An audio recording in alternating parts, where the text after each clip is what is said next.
ఇక పండ్లు తింటే ఆరోగ్యానికి మంచిది, కానీ మార్కెట్లో లభించే పండ్లు తినాలంటే ఆందోళన చెందాల్సిన పరిస్థితి. హానికర కార్బైడ్ పండ్లతో జబ్బుల బారిన పడాల్సిన దుస్థితి. హైకోర్టు ఆదేశాలను పట్టించుకోకుండా కార్బైడ్ను యథేచ్ఛగా వినియోగిస్తున్న సందర్భాలు అనేకం. అనంతపురం జిల్లా తాడిపత్రి పురపాలక సంఘం 5 ఏళ్ల క్రితమే జాగ్రత్తలు తీసుకుంది. కార్బైడ్ రహిత పండ్లతో ప్రజారోగ్యానికి పెద్దపీట వేస్తూ ఆదర్శంగా నిలుస్తోంది.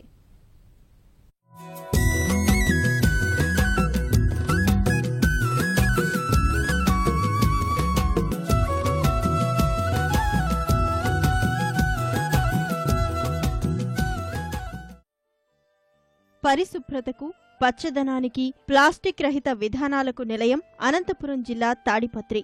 వినూత్న విధానాలను ఆచరిస్తూ ప్రజారోగ్యానికి పెద్దపీట వేసే పురపాలక సంఘం మరో ప్రత్యేకతను చాటుతోంది. కార్బైడ్ పండ్లు ఆరోగ్యానికి హానికరం కాబట్టి సహజ సిద్ధంగా మాగబెట్టేందుకు 2012లో పురపాలక సంఘం ప్రత్యేక కార్యాచరణ చేపట్టింది. వ్యవసాయ మార్కెట్ యార్డులో 20 లక్షల రూపాయల వ్యయంతో రైపనింగ్ కేంద్రం ఏర్పాటు చేశారు.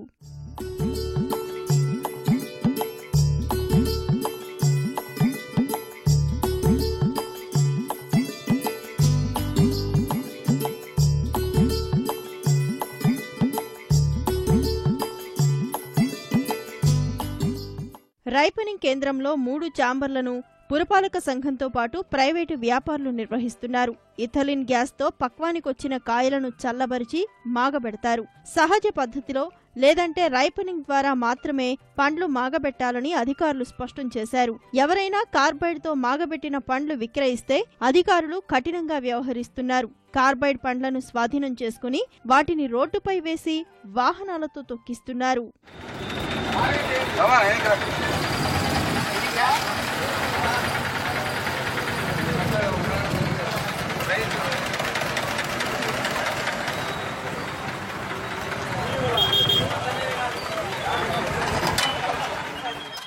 పురపాలక సంఘంలో 2011 సంవత్సరం నుంచే రైపనింగ్ ఛాంబర్లను ఏర్పాటు చేసి పండ్లను సహజ పద్ధతిలో మాగబెట్టేందుకు మార్కెట్ యార్డులో మా గౌరవ శాసనసభ్యులు శ్రీ జేసీ ప్రభాకర్ రెడ్డి సారు ఆదేశాల మేరకు అప్పటి మార్కెట్ యార్డ్ చైర్మన్ నారాయణ రెడ్డికి చెప్పి 2 రైపనింగ్ ఛాంబర్లు ఏర్పాటు చేయడం అయింది. దాంట్లో మామిడి పండ్లు, అరటి పండ్లు సహజ పద్ధతిలో మందు లేకుండా మాగబెడుతున్నారు. దీన్ని గ్యాస్ ఎంపికడం వల్ల ప్రజలకు హానికరం లేని పనులు ఇస్తున్నాం. మార్కెట్ యార్డ్లో 4 ఛాంబర్స్ ఉంది. ఛాంబర్స్లో మామిడి, నిమ్మ, అరటి, సపోటా పెడుతున్నాం. రైపనింగ్ విధానం ప్రజారోగ్యానికి ఉపయోగపడుతోంది. వ్యాపారులకు లాభసాటిగా మారింది. అరటి, మామిడి, చీని, నిమ్మకాయలను సహజంగా మాగబెట్టి విక్రయిస్తున్నారు. రైపనింగ్ విధానంలో మాగబెట్టిన పండ్లతో ఏటా 1,20 లక్షల వ్యాపారం జరుగుతోంది. సంఖ్యపల్లె గ్రామంలో తోట తీసుకున్నాను. 5 ఎకరాలు సాగు చేస్తున్నాను. దానివల్ల రోజుకు 20 నుంచి 30 వరకు బాక్సులు క్రెడిట్లు నాకు ఇల్లుతుంటాయి. నేను తాడపత్రిలో ఏసీ ద్వారా మాగబెట్టి ఇన్ని తాడపత్రిలో అమ్ముకుంటున్నాను. దానివల్ల ప్రజలు కూడా ఏసీ కాయలు ఆసక్తి బాగా చూస్తున్నారు తినేదానికి.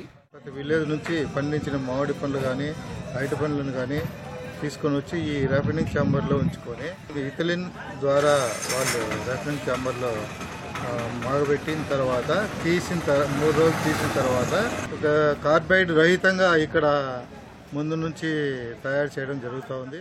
రైపనింగ్ విధానం విజయవంతమైనందున మరో కేంద్రం ఏర్పాటుకు ప్రజాప్రతినిధులు, అధికారులు చర్యలు తీసుకుంటున్నారు. స్వచ్ఛత, ప్రజారోగ్యం విభాగంలో బహుమతులు అందుకున్న తాడిపత్రి పురపాలక సంఘం మిగిలిన పట్టణాలకు ఆదర్శంగా నిలుస్తోంది.